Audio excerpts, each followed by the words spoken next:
Video kali ini akan membahas mengenai pemotongan PPh pasal 21 menggunakan tarif efektif rata-rata atau TER. Hal ini bukan pajak baru dan tidak ada beban tambahan. Penerapan TER memberikan kemudahan dan kesederhanaan bagi wajib pajak untuk menghitung pemotongan PPh pasal 21 di setiap masa pajak. Tarif pemotongan PPh pasal 21 yang digunakan. Tarif pasal 17 ayat 1, huruf A UU PPh, tarif efektif bulanan, dan tarif efektif harian.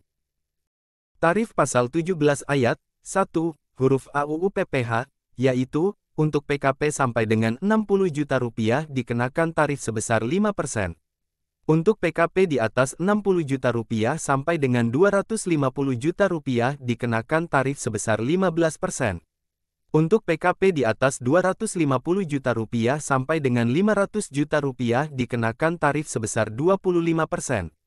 Untuk PKP di atas 500 juta rupiah sampai dengan 5 miliar rupiah dikenakan tarif sebesar 30%. Dan untuk PKP di atas 5 miliar rupiah dikenakan tarif sebesar 35%. Selanjutnya tarif efektif bulanan. Untuk TER A dengan PTKP TK0, TK1, dan K0. Untuk TER B dengan PTKP TK2, TK3, K1, dan K2.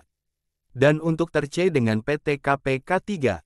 Perhitungan PPh 21-nya, penghasilan bruto dikali persenan TER A atau TER B atau TER C, sesuai dengan lapisan penghasilan bruto pada tabel tarif yang dapat Anda temukan dalam PP nomor 58 tahun 2023.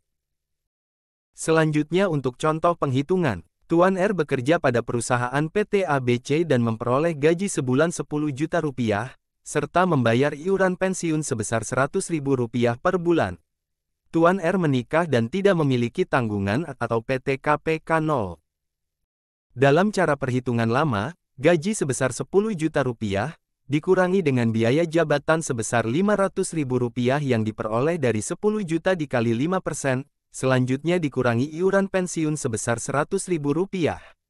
Sehingga, penghasilan neto sebulannya sebesar 9.400.000 rupiah dan penghasilan neto setahunnya sebesar 112.800.000 rupiah.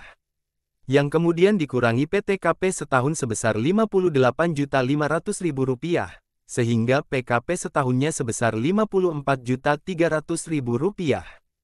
Untuk menghitung PPh 21 terutang, PKP setahun sebesar 54.300.000 rupiah dikali dengan tarif 5%, jadi PPh 21 terutangnya sebesar 2.715.000 rupiah, dan PPh 21 terutang sebulannya sebesar 226.250 rupiah. Untuk perhitungan bulanan menggunakan TER, PPh pasal 21 selain masa pajak terakhir sama dengan penghasilan bruto dikali persenan TER. Dalam contoh kasus tadi, penghasilan bruto sebesar 10 juta rupiah dikali TER sebesar 2% yang diperoleh dari tabel TER A baris nomor 9, sehingga Tuan R akan dipotong PPh 21 sebesar 200.000 rupiah per bulan, selama bulan Januari sampai November. Dan untuk perhitungan masa pajak terakhir, PPh 21 setahun yang telah dihitung tadi menggunakan tarif pasal 17, yaitu sebesar Rp2.715.000 dikurangi dengan PPh pasal 21 yang telah dipotong selama Januari hingga November, sehingga Tuan R akan dipotong PPh 21 sebesar Rp515.000 pada bulan Desember. Selanjutnya tarif efektif harian. Untuk penghasilan bruto harian kurang dari Rp450.000 dikenakan tarif 0%. Dan untuk penghasilan bruto harian lebih dari Rp450.000 sampai dengan Rp2.500.000, maka dikenakan tarif sebesar 0,5%. Selanjutnya, terdapat contoh penghitungan pegawai tidak tetap. Tuan L bekerja pada PTO pada bulan Juni tahun 2024. Tuan L melakukan pekerjaan perakitan bingkai foto selama 10 hari. Atas penyelesaian pekerjaan tersebut, Tuan L menerima penghasilan sebesar Rp4.500.000.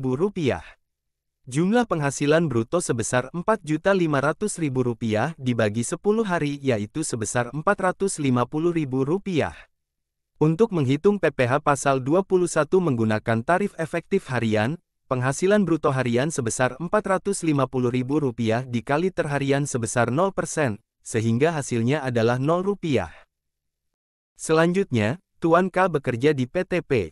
Pada bulan Januari tahun 2024, Tuan K melakukan pekerjaan perakitan jam tangan selama 20 hari dan menerima atau memperoleh penghasilan yang dibayarkan secara harian sebesar Rp500.000 per hari. Untuk menghitung PPh pasal 21 menggunakan tarif efektif harian, penghasilan bruto harian sebesar Rp500.000 dikali terharian sebesar 0,5%, sehingga Tuan K dikenakan PPh 21 sebesar Rp2.500 per hari.